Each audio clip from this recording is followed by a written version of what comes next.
पिछले एपिसोड में देखा कि वो जुआन और वो जी जियोयान से मिलने आए थे। उन्होंने जियोयान का काफी नाम सुना था और उसे एवरली टॉम के बारे में बताया, जहाँ सभी एशियन क्लैन के एंसेस्टर के एनर्जी इम्प्रिंट मौजूद है और जियोयान भी उस एवरली टॉम में जा सकता था, क्योंकि जियो कबीला भी एक एशियन कबीला था। जियोयान भी ग्रेट कमांडर से मिलने गया, जो बातों ही बातों में जियोयान को जूनर से दूर रहने की कह रहा था, पर जियोयान को विश्वास था कि वो फाइट सेंटर रियल में आसानी से पहुंच जाएगा। जियोयान ने उसे गेम में भी हरा दिया। वो अब गू क्लैन के सीक्रेट माउंटेन रेंज में पहुंच गए थे, जहां जूनर पहले से ही उसका इंतजार कर रही थी। वो दोनों एक दूसरे से मिलकर खुश हुए। जूनर उन्हें अपने साथ एक शांत जगह पर लेकर जा रही थी। तभी रास्ते में जियोयान पर फोर्थ जनरल गु याओ ने हमला किया, जिसे जियोयान ने रोक दिया था। जूनर ने उस एल्डर पर गुस्सा किया, क्योंकि वो गू क्लैन के मेहमानों का अपमान कर रहा था। फिर जूनर जियोयान को अपने साथ ओल्ड मिंग के पास लेकर गई। जियोयान उनसे मिलकर खुश हुआ।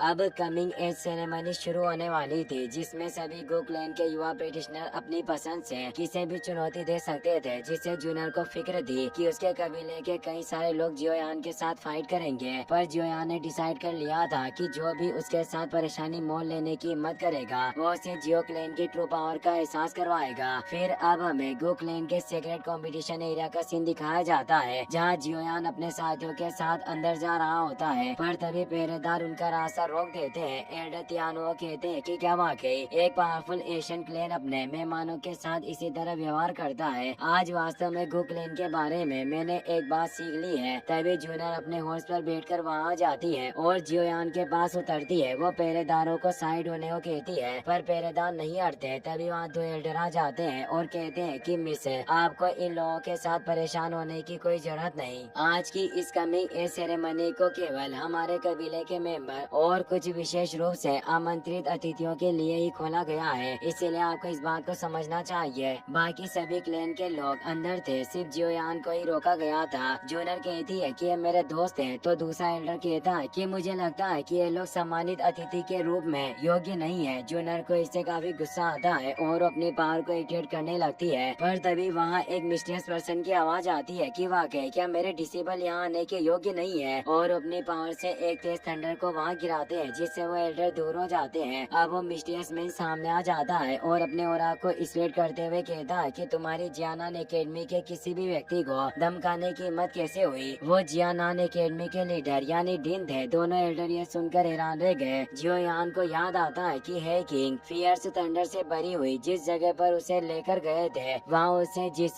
सन के बुड्ढे की वजह से थंडर बोल्ट मॉन्स्टर्स का सामना करना पड़ा, वो कोई और नहीं बल्कि जियानान एकेडमी का लीडर मांग तियानची था, जो सालों से यात्रा पर गए हुए थे। जियोयान उन्हें देखकर हैरान हुआ, कहता है कि ओल्ड में तुम तो वही हो। मांग तियानची बोलते हैं कि लड़के तुम्हारे मेनर से क्या तेल लेने गए हैं, मुझे डिन बुलाओ। जियोयान को हैरानी हुई कि वो जियानान की इनर ब्रांच के लीडर है। जियोयान और जूनर दोनों ने रेस्पेक्ट देते हैं। मांग तियानची जियोयान और जूनर को साथ देकर समझ जाते हैं कि दोनों एक दूसरे से प्यार करते हैं, इसीलिए गु कबीले के लोग इनके पीछे परेशानी पैदा कर रहे हैं। और वो जियोयान से कहते हैं कि तुमने मामले को गंभीर किया हुआ है, जिससे कोई आशय नहीं कि ये एशियन ट्राइब तुम्हारे लिए चीजें कठिन बना रहा है। तो जूनर इससे थोड़ा शर्मा जाती है। मांग तियानची गुस्से में उन एल्डर से कहते हैं कि तुम अपनी हैसियत का इस्तेमाल करके मेरे डिसेबल को परेशान कर रहे हो। क्या एक जूनियर के लिए तुम अपने नियमों को ज्यादा ही सख्त नहीं कर रहे हो? तो सीनियर एल्डर गुरुयामा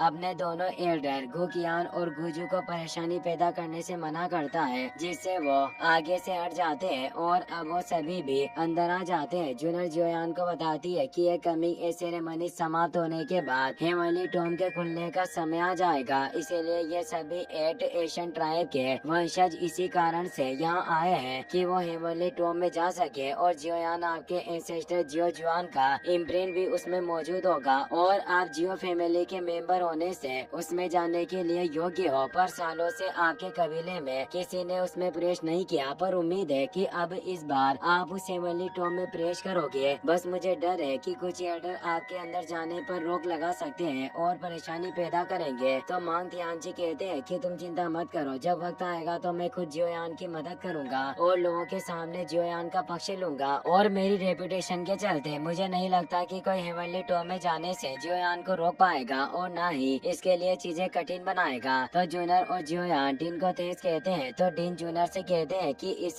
थैंक्स की कोई जरूरत नहीं, मैं अच्छे से जानता हूँ कि तुम जियोयान की कितनी परवाह करती हो। तभी जियोयान को वही ऑरा महसूस होता है जिसने उसे माउंटेन्स में हमला करके रोकने की कोशिश की थी। इससे वो थोड़ा परेशान हो गया। जूनर उसे बताती है कि ब्लैक सबमर्ज्ड आर्मी का 4th जनरल गुयाओ है, जिसे डेविल जनरल के नाम से भी जाना जाता है। जियोयान कहता है कि वाकई इसकी पावर कमजोर नहीं है। तो डीन कहते हैं कि जियोयान, अगर तुम उस आदमी के खिलाफ लड़ते हुए बिना हारे 100 राउंड तक टिक जाओ या फिर उसे हरा दो, तो मुझे नहीं लगता कि तुम्हें फिर मेरी कोई मदद की जरूरत होगी, क्योंकि तुम अपनी पावर से साबित कर पाओगे कि तुम कितने काबिल हो और एशियन टॉप में जाने से तुम्हें कोई भी रोक नहीं पाएगा। जियोयान मुस्कुराने लगता है। उसे विश्वास था कि वो उसे हरा सकता है, क्योंकि इससे पहले भी उसने 8 स्टार फाइट वेनरेट का सामना किया था। अब अनाउंस किया जाता है कि वो शुभ घड़ी आ गई है कि जब ये कमिंग एज सेरेमनी शुरू होती है और वो वहाँ एक पोर्टल को खोल देते हैं, जिसमें से एक डिवाइस बाहर आता है जिसमें 10 क्रिस्टल जड़े हुए थे। वो एक प्राचीन प्लेटफॉर्म था, क्योंकि इस कमिंग एज सेरेमनी में ब्लैक सबमर्ज्ड आर्मी के युवा लोगों के ब्लड का टेस्ट होने वाला था, जिसके अंदर ही उन्हें ब्लड रैंकिंग प्रदान की जाएगी। सबसे पहले 7th कमांडर लिंग क्वान को बुलाया जाता है। लिंग क्वान उस प्लेटफॉर्म के ऊपर आ जाता है और अपनी एक ब्लड ड्रॉप को निकाल कर उस प्लेटफॉर्म के ऊपर मौजूद क्रिस्टल के अंदर डालता है, जिससे गोल्डन एनर्जी निकलती है जो प्लेटफॉर्म में मौजूद 6 क्रिस्टल को लीट अप कर देती है। जियोयान जूनर से पूछता है कि यहाँ जो ये क्रिस्टल मौजूद है, क्या ये ब्लड पावर को रिप्रेजेंट करते हैं? जूनर बताती है कि तुमने सही समझा, ये प्लेटफॉर्म एक स्टार प्लेट है जिन पर मौजूद ये क्रिस्टल स्टार की तरह है, जो हमारे गुक्लेन के लोगों की ब्लड लाइन पावर के ग्रेड को बताती है। एक क्रिस्टल एक ग्रेड को रिप्रेजेंट करता है और हमारे एशियन गुक्लेन में ब्लड लेवल के आधार पर कुल 10 रैंक मौजूद है और केवल वो लोग जिनका ब्लड लेवल 4थी रैंक या उससे अधिक होता है वो ही इस कमिंग एज सेरेमनी में भाग लेने के योग्य है और अपने हिसाब से किसी को भी चुनौती दे सकते हैं। लिंग क्वान की पावर से 6 क्रिस्टल चमक उठे थे, इसीलिए उसकी ब्लड लाइन 6 रैंक की थी, जो पहले से ही उसकी पावर के हिसाब से काफी इनक्रेडिबल था। एल्डर कहते हैं कि लिंग क्वान जो ब्लैक सबमर्ज्ड आर्मी का 7वां कमांडर है और इसकी power 1 star fight venerate realm में इसकी ब्लड रैंक 6th लेवल की है और अब इसके हिसाब से एक गोल्डन कलर का सिंबल ड्रॉ किया जाता है, जिसे लिंग क्वान के हेड पर इम्प्रिंट कर दिया जाता है। जूनर बताती है कि हमारे कबीले में इन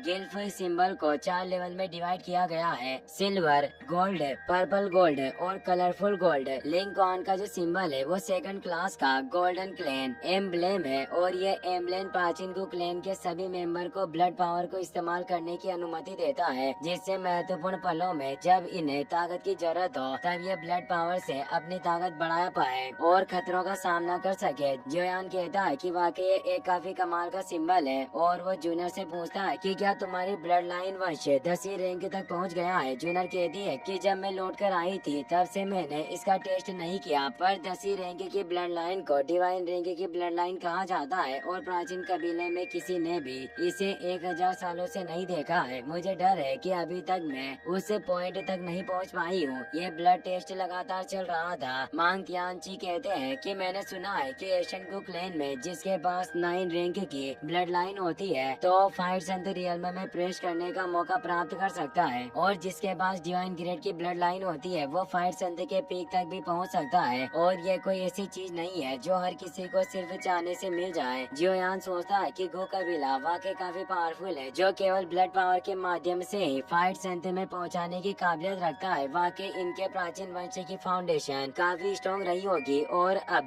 टेस्ट के लिए अगले व्यक्ति गुयाओ को बुलाया जाता है। जियोयान भी उसकी पावर को देखना चाहता है कि आखिर उसके पास किस ग्रेड की ब्लड लाइन है। गुयाओ प्लेटफॉर्म के ऊपर आकर अपने ब्लड को बाहर निकालता है, जिससे ही वहाँ चारों ओर तेज एनर्जी वेव फैलने लगती है। सभी कमांडर इससे हैरान रह गए। पूरा प्लेटफॉर्म ही हिल रहा था और उसकी ब्लड पावर से 8 क्रिस्टल एक साथ ग्लो होने लगते हैं और उभर कर ऊपर आ जाते हैं। सभी ये देखकर हैरान रह गए। एल्डर कहते हैं कि वाकई ब्लैक सबमर्ज्ड आर्मी का 4th जनरल होने के योग्य है। 5th कमांडर बोलता है कि मिस जूनियर की ब्लड लाइन भी 8वीं रैंक की है, तो लिंशु कहता है कि ऐसा नहीं हो सकता। मिस जूनियर की ब्लड लाइन का टेस्ट लिए काफी वक्त गुजर गया, इसीलिए अब कोई नहीं जानता कि अब तक मिस जूनियर की ब्लड लाइन कितनी ज्यादा स्ट्रॉन्ग हो गई होगी। जूनियर जियोयान से कहती है कि गुयाओ 8वीं ब्लड लाइन तक पहुंच गया है, इसीलिए आपको इससे केयरफुल रहना होगा। एल्डर अनाउंस करते हैं कि गुयाओ जो 8 स्टार फाइट वेनरेट है उसे एक 8वीं रैंक के अनुसार पर्पल गोल्ड सिंबल प्रदान किया जाएगा, जो काफी पावरफुल सिंबल था, जो अब गुयाओ के हेड हेड पर इम्प्रिंट हो जाता है, जिससे उसकी पावर में अब बढ़ोतरी होगी। अब ये टेस्ट पूरा हो गया था, इसीलिए अगले व्यक्ति को बुलाने लगते हैं, पर गोया उन्हें रुकने को कहता है और कहते हैं कि इस कमिंग सेरेमनी के नियमों के मुताबिक मैं यहाँ पर उपस्थित किसी भी व्यक्ति को चुनौती दे सकता हूँ। तो एल्डर बोलते हैं कि तुम्हारी बात सच है, पर तुम जिसे चुनौती देना चाहते हो उसकी सहमति भी इस फाइट के लिए जरूरी होगी। बताओ आखिर तुम किससे लड़ना चाहते हो। तो जियोयान की तरफ फिंगर पॉइंट करके कहता है कि लड़के जियोयान, क्या तुम्हारे पास मुझसे लड़ने की हिम्मत है। जोनर को इससे काफी गुस्सा आता है और वो कहती है कि गुयाओ तुम अपनी हद में रहो, तुम 8 रैंक की ब्लड लाइन पर पहुंच चुके हो, तो इसका मतलब ये नहीं कि तुम किसी को भी नीचा दिखा सकते हो। तो हंसने लग जाता है और कहता है कि जियोयान अगर तुम डर गए हो तो तुम्हारे पास मना करने के अधिकार है। जूनर को इससे काफी गुस्सा आता है क्योंकि वो जियोयान को लड़ने के लिए उत्तेजित कर रहा था, इसीलिए अपने ओरा को एक्टिवेट कर लेती है। इसी के साथ ये एपिसोड यहीं पर खत्म हो जाता है। नेक्स्ट बार जल्दी देखना चाहते हो तो इस वीडियो का 10 के लाइक पूरा कर देना। Thanks for watching.